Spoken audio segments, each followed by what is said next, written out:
हमारे व्यस्त जीवन में ईश्वर की आवाज़। ईश्वर प्रेम है और प्रभु यीशु उसी प्रेम की प्रतिछाया है। प्रभु यीशु के आगे, प्रभु यीशु के जन्म के आगे एक व्यक्ति का नाम जुड़ा हुआ है जो सबसे महत्वपूर्ण है, यूहन्ना बपतिस्ता। यूहन्ना बपतिस्ता का अर्थ है ईश्वर करुणामय है, ईश्वर दया सागर है। आगमन का चौथा सप्ताह 23 दिसंबर 2021 बृहस्पतिवार। पहला पाठ नबी मलाकी का ग्रंथ अध्याय 3 पद संख्याएं 1 से 4 तथा अध्याय 4 पद संख्याएं 5 से 6 तक, और संत लूकस का सुसमाचार अध्याय 1 पद संख्याएं 57 से 66 तक। प्रेम के ही विभिन्न रूप हैं। प्रेम का एक रूप दया है, दूसरा रूप करुणा है, और प्रेम का ही शुद्ध रूप श्रद्धा है। ईश्वर प्रेम तुल्य है। ईश्वर में प्रेम द्रवित होता है, वही दया है।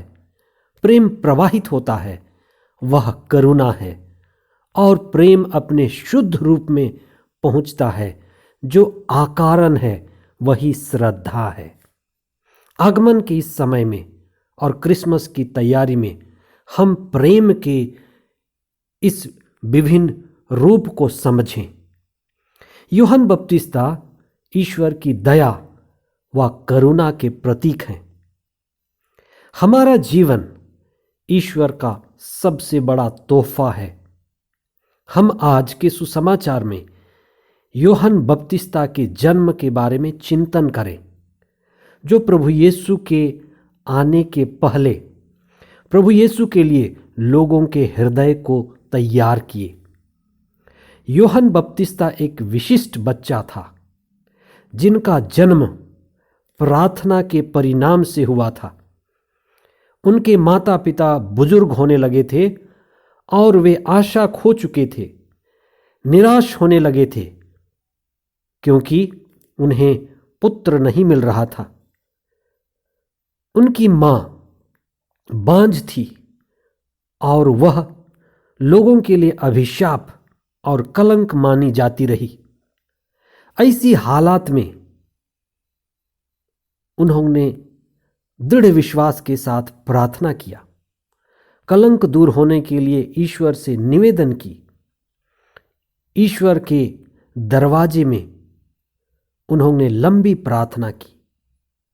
अंत में उन्हें एक पुत्र मिला, और यह पुत्र न केवल उनके लिए खुशी का कारण था, लेकिन सारे राष्ट्र के लिए, सारे मानव जाति के लिए, क्योंकि वही पुत्र सारे राष्ट्र को लोगों के आने के लिए, प्रभु यीशु के स्वागत के लिए लोगों के हृदय को तैयार किया। जकारिया का गूंगा हो जाना एक महान चिन्ह था कि ईश्वर ने अपना महान कार्य शुरू कर दिया है। ईश्वर पर गहराई से विश्वास करना सबसे जरूरी है। हम जकारिया की तरह अल्प विश्वास या कमजोर विश्वास वाले व्यक्ति हो सकते हैं, लेकिन आप लगातार प्रार्थना करें और ईश्वर के महान कार्य और चिन्ह को देखने के योग्य बने। यूहन्ना बपतिस्ता वास्तव में प्रार्थना का परिणाम था। ईश्वर मनुष्य को परिणाम देता है। जो प्रार्थना मनुष्य हृदय से करता है, विनम्रता पूर्वक करता है, भक्ति भावना और श्रेष्ठ श्रद्धा से करता है, ईश्वर उसकी प्रार्थना सुनता है।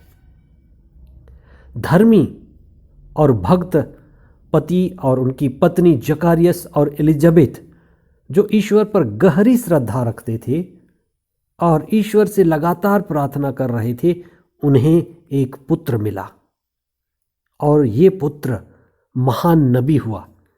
ईश्वर दयालु और करुणा सागर ईश्वर है। जब एलिजाबेथ, जो काफी समय से बांझ थी, ईश्वर की करुणा से गर्भवती हुई और एक पुत्र को जन्म दिया, बच्चे के नामकरण के समय जब सारे घर के लोग, परिवार के लोग, रिश्तेदार इकट्ठे होते हैं, बच्चे का पिताजी जकारियस, जो एक पुरोहित था, गूंगा हो गया था क्योंकि उसने ईश्वर के कहने पर विश्वास नहीं किया था। हम में से कई लोग अपने अल्प विश्वास से, अंधविश्वास से, कमजोर विश्वास से जूझते हैं। आगमन का समय हमें मजबूत विश्वास में बढ़ने का समय है। हमारे अल्प और अंधविश्वास को दूर करने का समय है कि ईश्वर सर्वोच्च है और हमें उस पर विश्वास करना है। लेकिन जब बच्चे के नामकरण का समय आया, जकारियस बोल उठा कि बच्चे का नाम योहन है, और योहन कहते ही उसका गूंगापन खत्म हो गया। कुछ ही ऐसे महान लोग होते हैं जिनका नाम ईश्वर स्वयं देता है। इस बालक का नाम ईश्वर ने दिया था। जब प्रभु यीशु जन्मे तो उनका नाम भी गाब्रिएल दूत ने पहले ही दे दिया था। इस तरह का नाम रखना या नाम रखने की प्रेरणा देना उनके महानता का लक्षण है कि ईश्वर कार्य कर रहा है। यूहन्ना बपतिस्ता का अर्थ है ईश्वर की करुणा, या ईश्वर दयालु या दया सागर ईश्वर है।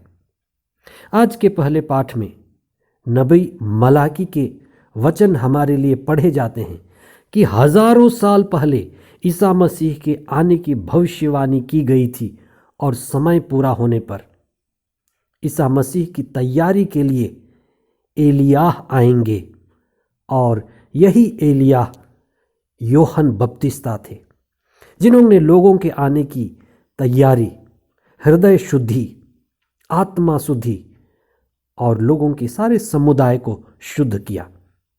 ईसा के द्वारा यरूशलेम ईश्वरीय ज्ञान और मुक्ति का केंद्र बिंदु बना। ईश्वर का मुक्ति कार्य यूहन्ना के आने से ही शुरू हुआ। प्रज्ञा को विशेष करके पवित्रता में आगे बढ़ने और प्रजा को ईश्वरीय ज्ञान और पवित्रता में शुद्ध करने के लिए पवित्र आत्मा ने अपना कार्य शुरू किया। यरदन नदी में बपतिस्मा के द्वारा, यूहन्ना के प्रवचन के द्वारा और उनके जीवन के द्वारा पवित्र आत्मा ने लोगों के हृदय में प्रभु यीशु के आने के लिए जगह तैयार किया।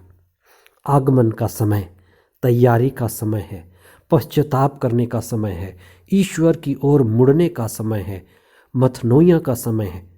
इसलिए आइए हम विशेष प्रार्थना करें कि हम प्रभु पर दृढ़ विश्वास रखें और ईश्वर के कार्य को आगे बढ़ाएं, पवित्र आत्मा का सहयोग करें, पापों से मुड़े, पश्चाताप करें और नए जीवन की शुरुआत करें।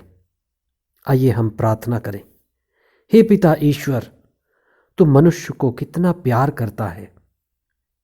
हमें अपने अनंत प्रेम से ढक दीजिए, हमें मुक्ति का अनुभव दीजिए और सारे मानव जाति को जो शांति की खोज कर रही है, प्रेम की खोज कर रही है और अनंत जीवन और मुक्ति की खोज कर रही है, हमें पवित्र आत्मा के द्वारा ज्ञान का वरदान मिले, प्रज्ञा मिले और अनंत ज्योति मिले कि हम इस संसार से मुक्त हो सके। ये प्रार्थना हम करते हैं हमारे प्रभु ख्रिस्त के द्वारा। आमीन।